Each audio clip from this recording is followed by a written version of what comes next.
Hello and welcome to Building the Premier Accounting Firm. This is Roger Knecht, your host, president of Universal Accounting Center. And for more than 20 years, I've been working with accounting professionals to help them start and build their accounting businesses, hire the staff, get the training, offer quality accounting services, and obviously get paid what they're worth. And it's in this process that we address each and every week on the podcast various topics, themes, things that you need to be aware of as you're running your business that you can implement in your business to, in fact, have the premier accounting firm in your area.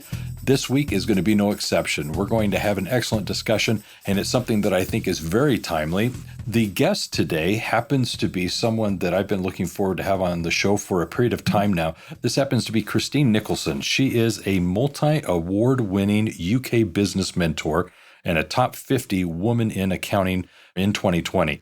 She has authored 4 business books and is a regular keynote speaker on succession and exit planning. As a businesswoman who has built multi-million-dollar businesses over the last 30 years. She has worked with many business owners in all sectors, including taking one from bankruptcy to an 8-figure exit in 18 months. She has spent a few years accidentally running a zoo, which is going to be a fun thing to discuss. Her latest book, Sell It, helps business owners get their businesses and themselves ready for the hardest part of the entrepreneur journey, leaving their business in the hands of others. She sits as a court assistant of the Company of Entrepreneurs in the City of London, where she leads a co-mentoring project with Cultural Mile Working, with them having amazing, impactful, creative experiences. So, Christine, welcome to the show. Thank you for having me, Roger. This is going to be fun. So obviously, beginning with the end in mind is typically a way of expressing this. I'm curious, what got you into this space? Is it simply because of you having sold businesses that you found yourself gravitated to this area? What brought you into working with businesses with the exit philosophy? So a couple of things triggered, and I happened to then find myself, again, like most of my career, accidentally in the right place. So when I was a little girl, my uncle started a business. And he was really good as in terms of the technician side of it, but knew absolutely nothing about running a business. And that meant that the business went into liquidation. And I saw this tower of a man kind of become a bit of a shadow of himself. And so when I qualified as an accountant, I went into a business. And I spent 4.5 years bundling this 5-generation long business into bundles. It was a really big business. We bundled it up, parceled it up, and started to sell parts of it, and which gave me all my experience. And then immediately after that, I had a client who unfortunately had built this, fortunately had built this amazing business, but unfortunately had done no succession or exit planning. And while he was clearing out the gutters on the roof of his house, he fell off a ladder. Oh, no. And sadly, within a week, died. And because he hadn't done any preparation, within 18 months, his 10 million turnover business, which employed 100 people, went into liquidation. And it really brought back all of those kind of childhood feelings around, my uncle's business going into liquidation for want of a bit of planning. And so joining those 3 things up, one of the best commercial jobs I've ever had, 2, that childhood experience of my uncle, and then this experience with Trevor, my client, kind of really pulled things together and had a light bulb moment where I thought, well, this is what I'm supposed to do. These stories that you're sharing, I think, are so appropriate to describe this situation, because I think there's this fanciful idea that as a business owner, it's just going to come to this magical end and conclusion. But my conversations with business owners range from either one, they've never contemplated their exit. They don't know how it's going to end. And in fact, if you talk to them, they don't really think about it and perceive that there's ever going to be an end. But the other thing that I think is even more impactful is the fact that they see their retirement based on this business, yet they don't know how much it's worth or what's going to take to actually sell it. So this is going to be a great discussion. So let's talk about the terms exit strategy or succession planning. What does that mean? So everybody knows why they went into their business. And it's a bit like putting your will together or buying life assurance. No one wants to think about the end.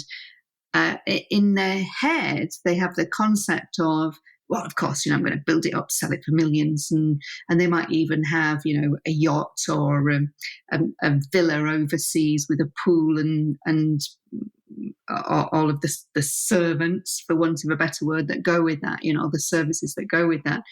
But they don't know how to link the dream with reality. And exit strategies. Well, first of all, is many, many, many business owners think that the only option they have is either to give the business to their kids or to sell it. And there are so many other options available to them. So it's not a black and white, it's not a binary situation. So the first thing is with exit strategy is actually looking at all of the options and kind of knocking a few of them off because they're inappropriate or they just don't fit culturally or with the values. And then actually exploring the ones that are available, because sometimes it isn't one option, it's maybe a combination of different options depending on where you are. Yeah. So this is going to be an interesting discussion because as accounting professionals, we have our own businesses. Obviously, this applies to us personally. But so often as accounting professionals, we've got all of our clients that should also be having these conversations. And we should be involved in that, not only just in the valuation process, but definitely in the transition, let's say. So lots to go over here. You talked about different options that the business owner has when in reality selling the business. There's the unexpected. You just gave a great example of falling off the roof and the ladder and coming to an immediate demise of sorts.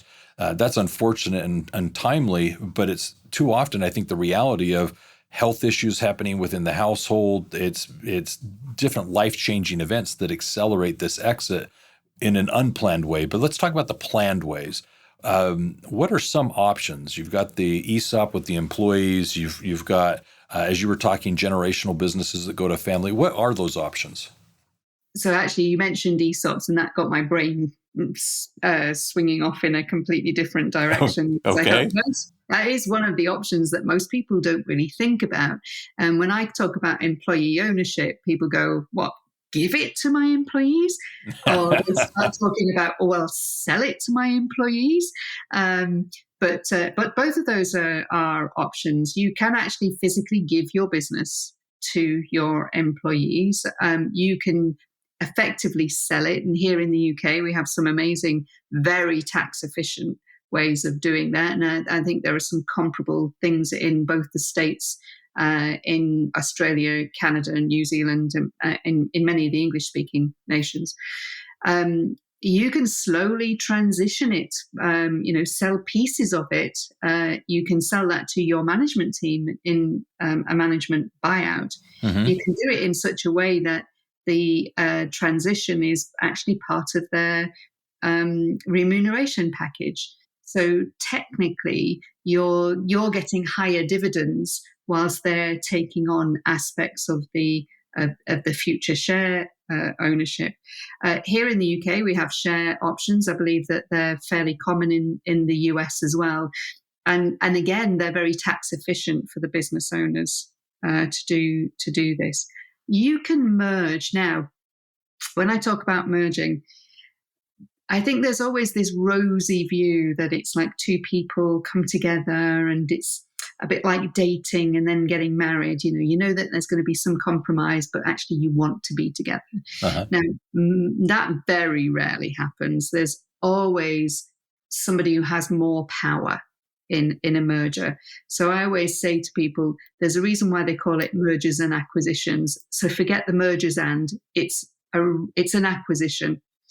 And that can be a swapping of cash, a swapping of shares. It can allow you to, as another company, to come in and provide you with resources that you don't have, that then allows a bigger exit strategy to be undertaken. None of these are actually mutually exclusive. There's about 14 or 15 different types of of exit option available to you. You can put them all in a bucket and you can stir them up and you can have lots of bits of them. And it really depends on what you're looking for, what your personal circumstances are. Do you need the cash now? Do you need it in one big lump sum? Or is it okay to have it gradually?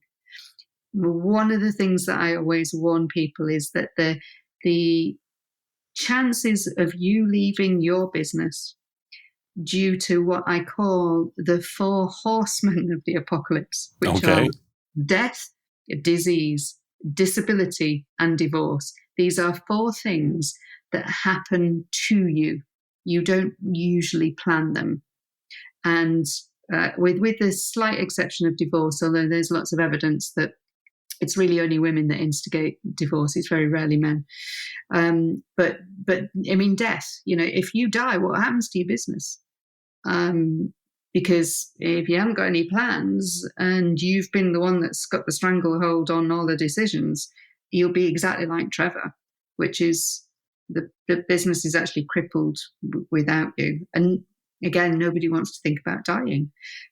But actually, in more cases than anything else, it's disease and disability, and not necessarily even your own disease or disability.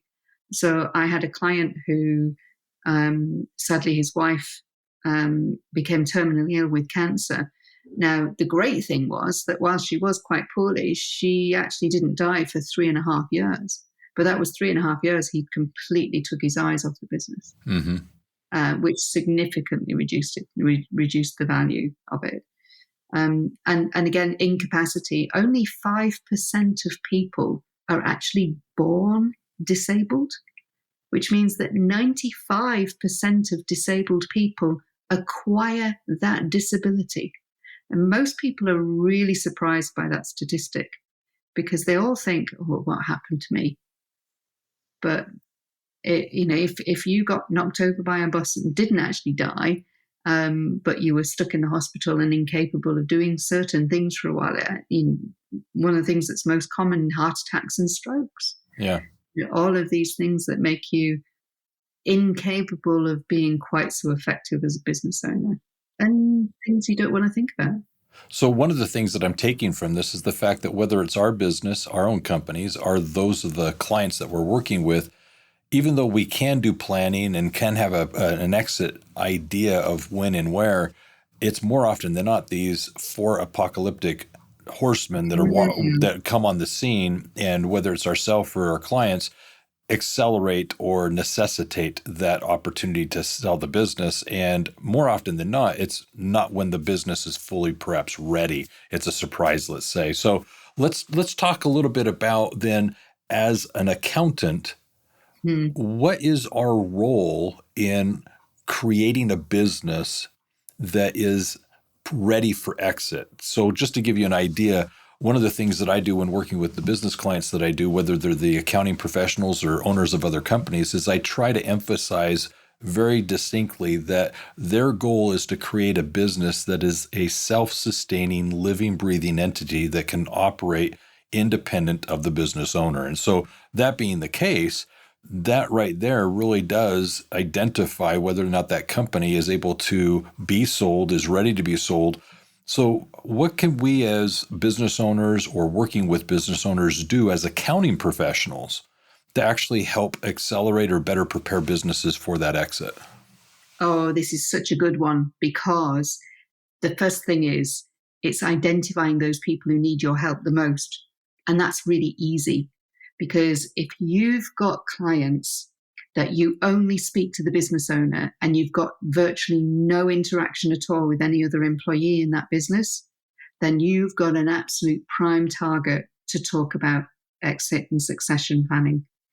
It goes right up there to the top. The biggest challenge with being able to sell a bit, you might have a business that you think has got great value, but if it's completely dependent on you, and as an accountant, you have this unique view of your clients like no one else has. I mean, I wish I had this view of my clients, because you have touch points with them. at least every year because of your compliance and because of the tax, you have a unique view into their world.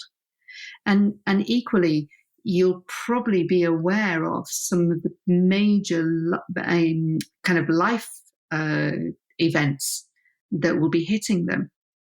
So, and if you're not aware, then other people within your practice will be. So even if you're doing basic compliance tax returns, you may be doing payroll, you may be providing some other services, then everybody in your practice has a unique window into a different aspect of that business. And that window can tell you things if you're willing to actually observe it. But I mean, this is why I don't work in practice. Okay. And mainly it's because as I was training to be an accountant, I took a long, hard look at my people around me who were, qualified more than me. And what I realized is that they were so focused on the screen that they weren't really engaging with the human beings. And I'm an introvert by nature, but I know that I feed my soul from the curiosity about other people. And working as an accountant in what I would call very traditional practice, and most practices are less traditional these days, just wouldn't have fed my soul. I need human beings, and I'm genuinely curious about human beings. Now, practices as they become more modern these days, you can only really get the right talent in your practice if you are actually recruiting people who not only are interested in your clients, interested in the human beings, interested in the mechanics of business. And when you've got people that you can recruit that have that curiosity, then they're going to get better engagement with your clients, and that's going to build a more solid relationship. And then you can start having these conversations about these life-changing events. There's two things that I'm taking from this is, first of all, as the owner of the accounting business, the tax business and so forth, the one thing that is really instrumental in determining the value of the company we're creating is this team of individuals that are engaged, as you're describing, and having good quality relationships with the clients that would retain them in the case of our leaving, exiting, selling the business. And so I like how you're bringing that up. But at the same time, you're also talking about how these employees being engaged with our clients deepen the relationship that we have with the client that enable us to have these kinds of conversations with them as well, helping them prepare for their own exit at the same time. So I'm seeing this in both capacities. So it causes me to ask a number of questions here. One being, when working with our clients and we have that conversation about preparing for the exit, are there key things that we should be discussing with them that would help our clients prepare for that exit strategy, that succession plan? Oh, absolutely. And the first one is this owner reliance. It's like, how much is your business actually reliant on you? And you know what? Accountants can ask this of themselves, because I know the partner model really promotes more siloed thinking.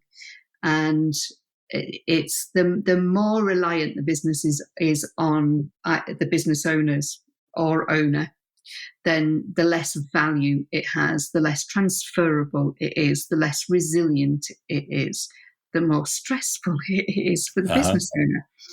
And actually just kind of loosening the hold on some of the puppet strings, it's scary. It is tough. But once you start doing that and you engage your entire team in all the commercial aspects of the business so that they know exactly what they need to do to improve their sets of circumstances. And as accountants, you can have that conversation with business owners. It's like, if you let go and actually disseminate some of the decision-making within your business, what could you be doing? How do you create a bit of a vacuum in what you're doing so that you can then elevate yourself to a higher level of thinking. And then maybe we can have time to actually have that strategy conversation. Maybe we can have that conversation about, well, your business is worth this now. What would you like it to be worth? How long are you going to be working? What happens if you became incapable of working? And how can we prepare? How can we help you as accountants prepare your business so that all of your staff are, one, more commercially aware, two, have an understanding of how their role fits into the future success and profitability of business? And how can we as accountants help give you or help you manage the information that you need to have better decision making? Now, those are really simple conversations, and even as an accountant, you're not actually at that point doing anything except for holding yourself up as somebody who understands what they're going through and therefore is perceived to be able to add value. Well, one of the things that I think you're drawing attention to is our role really comes to light when we ask the right questions, when we're able to draw attention to the business, for the business owner to see what it is that they need to be putting attention to that impacts the value of their business. And so it's not that we have the answers necessarily or need to. It's the questions that matter more, because honestly, the client is more often the expert. They know their business, they know their industry. And in that question might be that nugget that they're looking for. And it wasn't until we asked it, did it give them the interest to really put some attention to it. So I like that. The next thing I'd like to understand is, what are some of the things as accountants we should be aware of that determine the value of a business? So when we're working with a client, the things that would determine what that business is worth outside of what we're obviously looking at in the accounting, the balance sheet, the assets, what else should we just be consciously aware of that's more than just the numbers, perhaps? Yeah, absolutely. Because it's all very well doing a paper exercise where we say, oh, based on your numbers, we know that your business could be worth this amount of money, based on your assets, etc., based on the financial performance. But actually, when somebody comes in to buy your business, they then start looking under the hood. And once they've got past the numbers, the numbers are almost like the teaser that says, there's a return on investment to be had here. Now, how hard do we have to work to get that return? And the things that they're really going to look at, and this is where business sales fail. You get to heads of terms. We've got some nice numbers. I've made a nice offer. Now I'm looking at all of the other factors that are risky. And the reliance on the business owner, big risk. The not having the right people in your business, again, big risk. So if you've got a bunch of people that frankly have been there since the beginning and they're still there purely because they showed you loyalty, that's a big risk for somebody else, because they're not going to be loyal to the next business owner. They're, at that point, they become very self-interested. So having consistent processes that are not only applied consistently, but that are documented. All of those things really help. Basic compliance, having your company stay legal, be legal, and have a history of complying, submitting your tax returns on time, etc., not having any tax queries. So those things, and then having good governance procedures in place, so that and this goes hand in hand with owner reliance. But if the business isn't reliant on just one owner, but a group of owners, but the behavior of those owners isn't creating good governance within your business, those, again, big warning red flag signals. These are the kind of things that will make people walk away from acquiring you, no matter how good your numbers are. Yeah. So there are a few nuggets in there that I'd like to draw attention to before moving on. And it's, first of all, as accounting professionals, we obviously see value in the numbers we're producing. So having that accounting history, having the ability using those numbers to do some type of forecast that can show a trajectory or trend line of where the business is headed, that's all very helpful. But what you also mentioned that I believe we should be bringing to the attention of our clients is, first of all, the standard operating procedures that they have, where rather than being reliant on any key employee that has all this process and information in their heads, it's documented, it's duplicatable, it's delegatable. And that's very important to that potential buyer. You also have the growth potential where the business actually can have a new marketplace and so forth. That's of interest. We've definitely got to put attention to, in the revenue stream, how much of it is recurring revenue, how much of that revenue is contractual, that it actually is not going to disappear. The recurring revenue is a big part of a lot of businesses today. And so being able to show that we've got these relationships that are going to be sustainable for the foreseeable future makes the business that much more appealing. The other thing that we want to look at is our dependency on key vendors, whether or not there's some outside party that can influence us and determine what we're doing. The percent of revenue that comes from any single one client, that's, I think, a big element of the valuation. The next thing would be the company reliance, as you were describing it, on the business owner. In other words, how much are they involved in the day-to-day operations of the business? I think that's huge. Can the business owner really step away, or in the exit strategy, or is the business going to be reliant on them being involved for some period of time? The common thing in business oftentimes would be a discussion about what's called a net promoter score. These things are all things that, as we help value the business and help the business owner prepare for an exit, can be working on with them to address and improve so that we can literally help them sell the business for what they feel it's worth after putting all that time and sweat equity into the company. So as the accountant is involved in all of this, are there other key players that you would add to the list when it comes time to exit, such as maybe a lawyer, a tax specialist, a financial planner? Who would you say is that team that the accountant is working with as they're helping the business owner? Way before you start thinking about selling, you definitely need you need to know what's going to be next for you. So if you're going to sell your business for a whole chunk of money, then how are you going to manage that money? And actually talking to a wealth planner well before you think about selling might actually change your view on timing, because you might have a number in mind that you need, but a wealth planner or a financial planner is going to help you understand what you actually need. Because there's no point in saying, I'm going to sell my business in 10 years' time and I'm going to build it up so that it's worth 10 million, because then that'll give me my dream life, and then find that your dream life only costs you $500,000. So, because actually, if it only costs you $500,000, you could be doing that next year. And, 10 years is a lot of misery if actually there's also the risk. So a financial planner absolutely is key.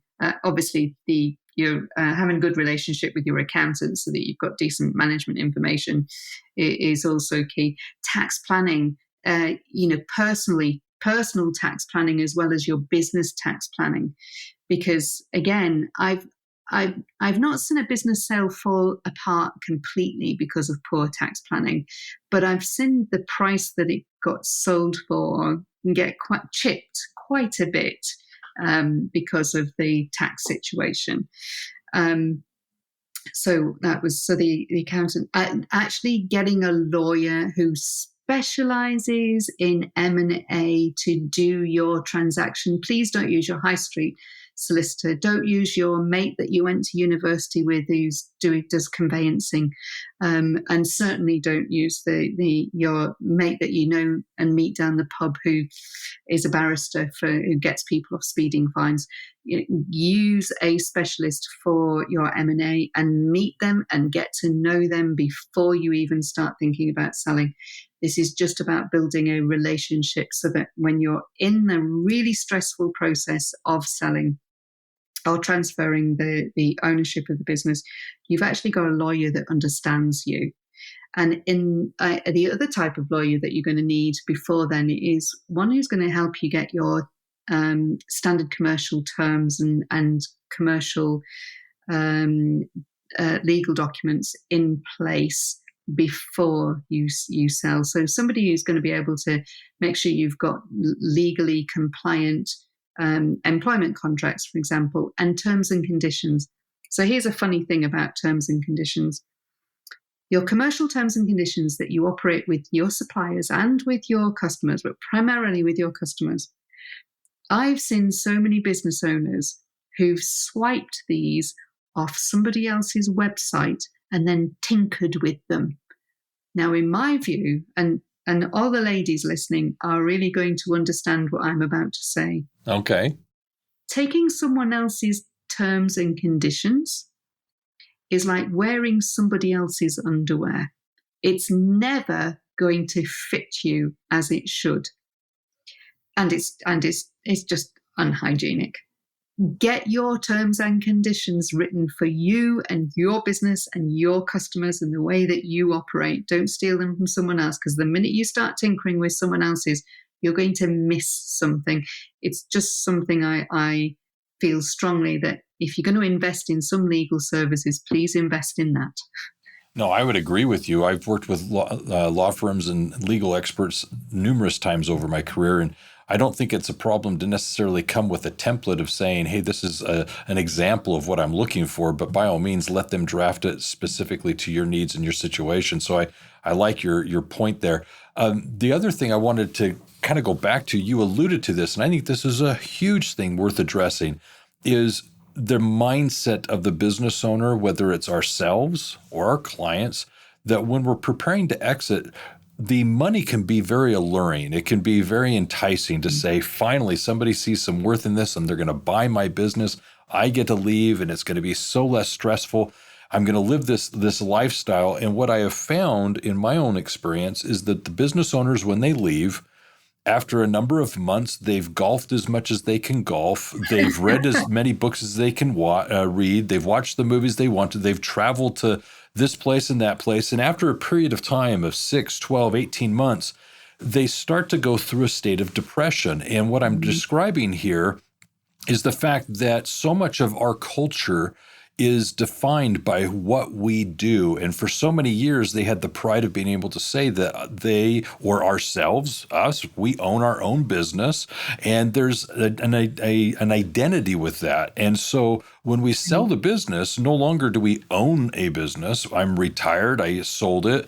And you could have still gotten a great sum of money for it, but your identity is lost. And unless you can find something else that you can put that passion into, that you can put that drive into, you become aimless. And these people sleep in, they don't have purpose, drive in their lives. And if you talk to them, after 12, 18 months, they're admitting they're walking around the house in their pajamas and they slept in late and got up late, they gained weight, and they're just like, they don't know what they're doing. I think that's worth addressing. What do you feel about that? Oh, my goodness me. Yes, absolutely. And I think you really nailed it, because everybody thinks I'm going to work really, really hard now. And the reason why I'm working really hard, I'm making these sacrifices so that I can, live my ideal life. But because they're so busy and so consumed with their business right now, then they haven't actually thought about what life is going to be like. When you wake up and there is an abyss ahead of you, because there is nothing that you absolutely have to do. And I think in some ways that's almost why many business owners kind of don't want to let go, because I actually have a couple of clients within 1 week. 2 of my clients said to me, but if I stop doing that, what will I do? And I was like, well, you kind of have to create a vacuum so you can let something else in. And trust me, you're working so much in the weeds that if you actually created some space, we could start working on some high level strategy. We could actually start thinking about how we can really grow your business significantly. Or we could actually be working really hard to get your business ready for sales, so that instead of this being a 5-year plan, it's an 18-month plan. And it's actually creating the space for that. And then once you've created a bit of space, then they can actually start, they can start enjoying running their business instead of being really stressed. And I almost think that there's a semi-retirement that they can have. They might find that they only actually need to work part-time, which means they can actually go and work on their golf handicap now without losing the identity of being a business owner. Mm-hmm. In fact, how much better is it that you can be on the golf course on a Wednesday afternoon and people around you going, wow, what do you do that allows you to play golf on a Wednesday afternoon? Well, I'm the boss. I run my own business and it kind of runs itself. So that allows me to be out here. Now, from an ego perspective, I think that's a better conversation to have rather than I flogged myself to death. I sold my business for quite a lot of money, and now the only place that I'm even welcome is the golf course. There you go. I'm going to take what you just shared and give an analogy because I think this is so important today. And it's the golden goose. This is my analogy, so I hope it resonates with people. And it's the fact that we work so hard to feed this goose and keep this goose happy so that it continues to lay the golden egg. And we wake up every morning worried, is it there still and so forth. Well, what we do is we take the time to build a fence and we take the time to build a feeder for it. And all this time we put into taking care of this goose that lays a golden egg. And at some point, the stresses and anxieties of taking care of this goose sometimes get to the point where it's worth keeping the goose rather than selling the goose. And my point is, I think as business owners, like you were describing, they get to a point where they're tired, they're frustrated, the anxiety of running the business is to the point that they're ready to get the business ready to sell. They put in place the operating procedures, they put in place the key people to get the best valuation of the business. And they go to put it on market and they realize, the business is actually running pretty smooth now with these key people in place, with these procedures in place. I'm not having to be in the office as often as I was. And now that I was mentally ready to step away from the business, I'm not there every day. So why am I selling the business? It's actually working pretty darn well. Why don't I just hold on to it? And the whole example there is to simply say that sometimes, like you were pointing out, selling the business isn't actually the right answer. It might just be restructuring it and changing our relationship and role in the company. And then we can still retain it and be happy with what we have. Is that a fair summary of what you were trying to share there? Oh, absolutely. Absolutely. So there's a difference between selling and being ready. And what I always say is there's nothing wrong with planning. In fact, actually, planning is brilliant because by just going through the exit planning process, it means no matter what happens to you, it means that if you have, for some reason, become incapacitated, albeit temporarily, or you've got a family crisis, the business still runs. If you sadly die, it means that your loved ones aren't sitting there figuring out what the hell they are going to do, as well as figuring out what on earth are they going to do with this business, which is now crumbling without you. And the other thing is that because if you've done some really good wealth or financial planning, then it can be that that your business is actually giving you a better return on investment than you would get if you took all the money out of by selling the business and invested that in whatever pension or stock options or unit trusts that you have. And this actually happened to one of my clients just recently. We got them to do some, 3 shareholders, we got them to do some wealth planning whilst we were helping them build their senior management team into a proper standalone board of directors. So the two things were parallel. And then they came back and they went, well, I know we're doing all this prepare to sell, but actually we get a massive return on investment for this. Now we know that we can exit. And one of the business owners is fully out. One of them is, and he's now acting as a mentor to the board of directors, which is fab because he's still got that connection. Mm-hmm. And the other 2 are working their way out. But the return that they're getting, the dividends that they're getting are actually far greater than if they actually sold the business, invested their shareholding in something else. Yep. I mean, certainly at the moment with the market uncertainty and I know it feels like the whole world's gone crazy, but they're getting fantastic return, but but they're aware of it. And that's the great thing, is that they now have this awareness. Yeah, it's basically they don't know how good they've got it until they were ready to give it away. Yeah, absolutely. And the other conversation I had was, so this client actually, they contacted me and said, we would like to explore kind of some succession and exit planning. And I said, well what was that? What's that going to look like? And one of the shareholders said, look, I'm so tired and fed up that I know I am now a problem within my business and I'm holding it back. Actually, that was refreshingly honest. And then now we've given him, so we've structured things so that we're now giving him not only a great return on his investment, but we're showing him how he can still be part of the business without actually being part of the problem. Although that transition wasn't particularly easy. And I said, look, you've got this person who's going to make a fantastic MD. You just have to kind of let them be the MD rather than cutting across them.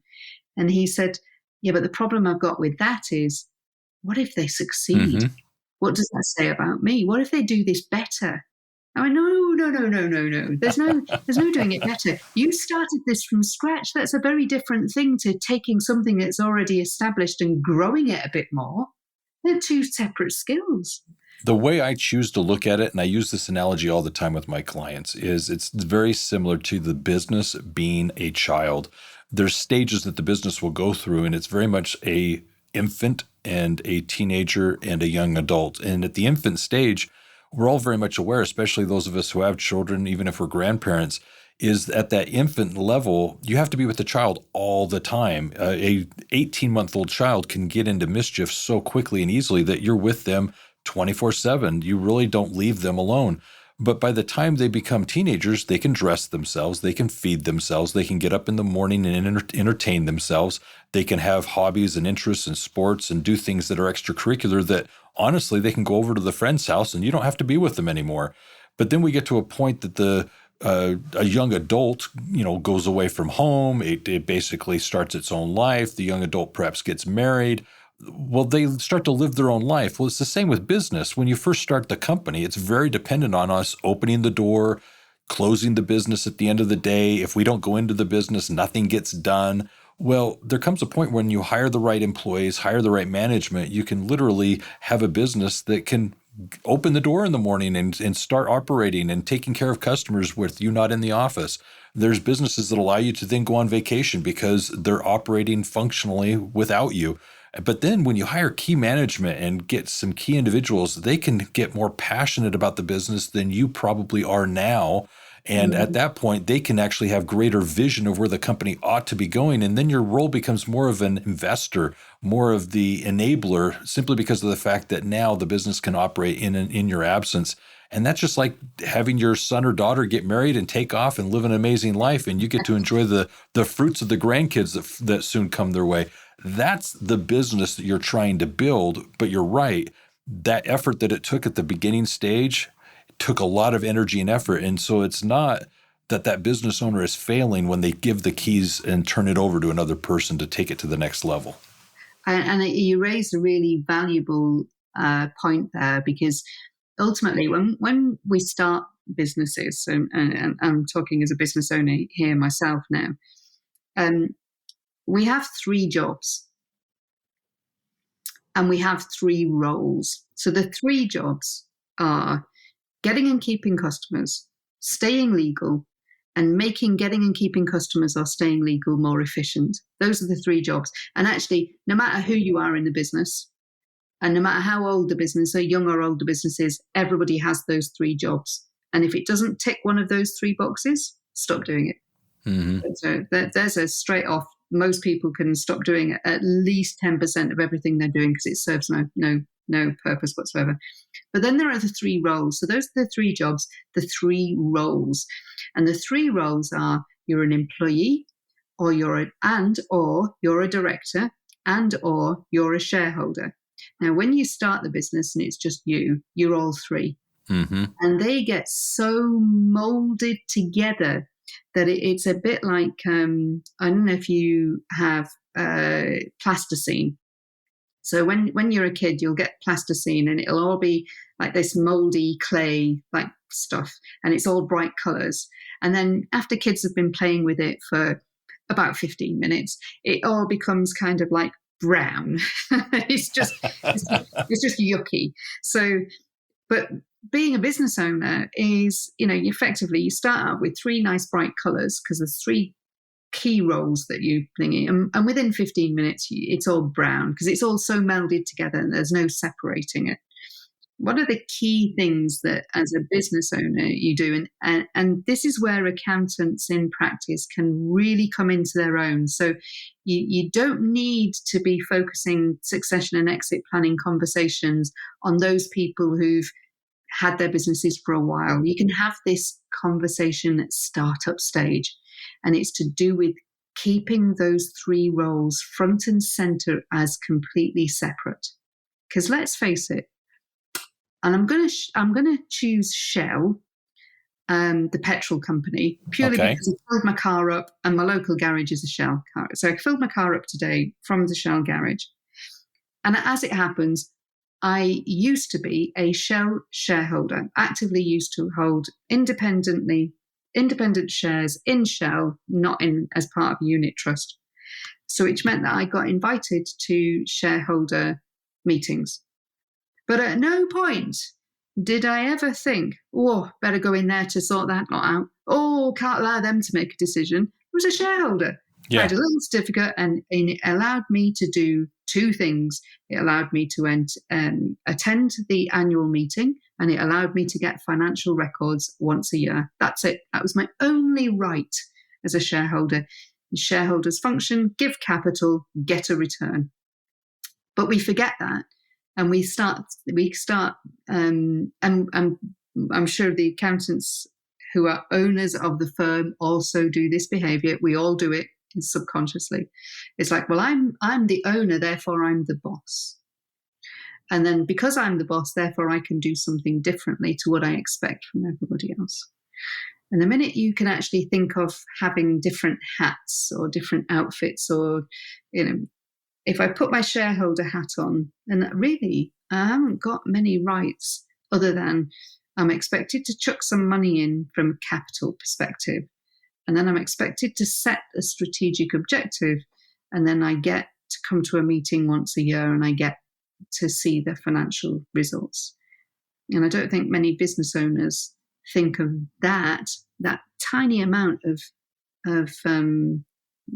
rights or obligations as being the function of the shareholder. I think they make the shareholder role so much bigger.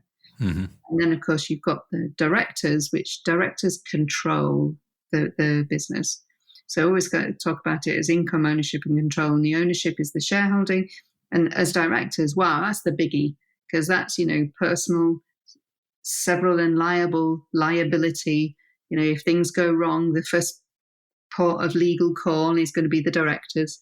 And the director's function really is to make sure that the business is operated in a way that keeps them legal and gives the shareholders the return on investment.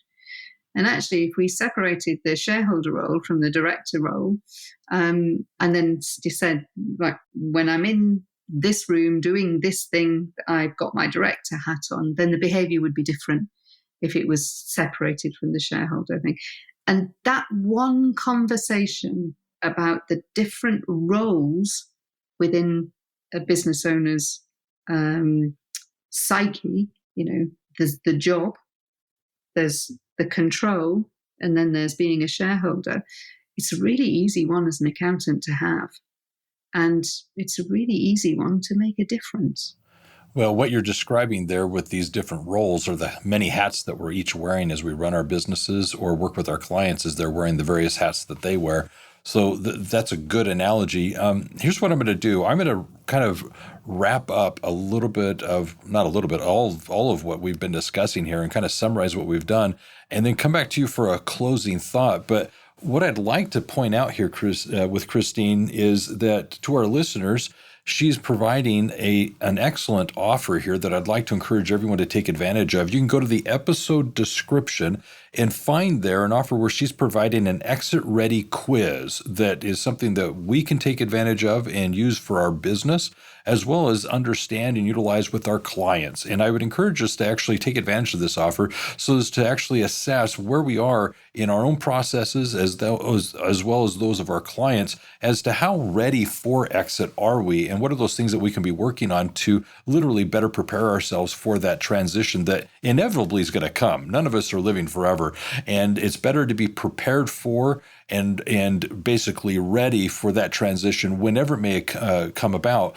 especially when considering, as she was describing earlier, those 4 apocalyptic events. Now, the other thing I'd like to encourage you to do is there's some additional resources available for free that you can take advantage of there. One of which is a business score. The business score is designed to actually help assess what are the strengths and weaknesses within the business that actually may be helping or deterring the value of the company. And I think these very important bits of information, especially the business score, will be a great addition to helping you actually work on your business and actually consider things that you need to be looking at as you're looking at the exit planning for the company as well as the clients that you work with. Now, as a summary, one of the things that I want to draw attention to is the fact that in our conversation today, Christine was definitely sharing from the very beginning that there is a process that we need to be considering when running a business that really is having the exit in mind. Beginning with the exit in mind is something I said at the start, simply because we are inevitably going to find ourselves, whether it be like, I think it was Tyler that fell from the roof and ended up dying shortly thereafter, these 4 apocalyptic type scenarios that we really don't have control over and come out of the blue oftentimes and really deny us the opportunity to continue living the life that we're currently familiar with. And that is that exit that was untimely. But regardless, whether it be that situation or a purposeful exit, we need to be consciously aware of what we can be doing to have a self-sustaining business. We talked about things that actually impact the valuation of the business, and she was very kind to list off some of the things that can impact the actual worth of the company that are beyond what we would traditionally as accounting professionals look at, the financial reports, the balance sheet, in assessing the worth of the business. That's just the start. There are other elements that actually impact from the outsider's perspective looking in what that company is ultimately worth and what multiple we're going to use to value the business. She also brought up that there are numerous exit strategies, different ways to take care of the business. We spoke of, obviously, the ESOP, selling it to employees, selling it to key management, selling it to perhaps some competitor, perhaps. There was also the idea of mergers and acquisitions and what that really looks like and whether or not the business owner would be involved after the point of sale. The other thing that I liked that we ended on happened to be the mindset that takes place after the sale, how business owners can, if properly prepared, navigate the afterlife of selling the business and be better prepared for what that life is with the monies they've earned, but now being more purposeful and driven in some other thing other than the company as it once was. And then lastly, these roles. I think she ended well by describing that there are distinct roles that we have as owners, and sometimes there is a little bit of fogging between which role we're currently in. But as I was pointing out, these hats that we're wearing, it's good to know which ones we have on as we make the certain decisions that we do.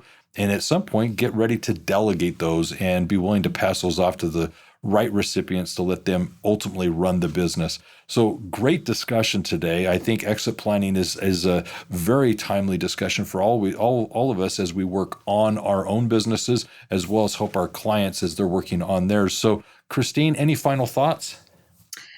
Yeah, literally just one. It is never too early to plan. So for accounting firm owners, it's never too early to start this for yourself. And then when you're going through for yourself, it is never too early for you to have this conversation with your clients. And I guarantee you, this will increase your fees.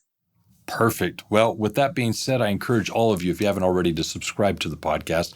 We'd love you to get the notifications of each and every episode that we release on a weekly basis for you to actually hear from the experts of what it is you can be doing to work on your business. And I also invite you to check out our other episodes where we've had this and many other conversations with other experts as to what it is you can be doing to, in fact, have the premier accounting firm in your area. So definitely go to the episode descriptions to take advantage of the offer that Christine extended, as well as take advantage of the other great resources there, particularly getting your business score. And then with reference to this, also realize that if you have any questions, if you'd like to apply these principles in your business, offer these quality services, perhaps as a CFO and advisor to your clients, reach out to us at Universal Accounting Center. You can contact us by phone at 801-265-3777, or more importantly, visit us online. You can go to universalaccountingschool.com. And always remember this, if it's about accounting, it is universal. Take care and have a great day and be safe out there.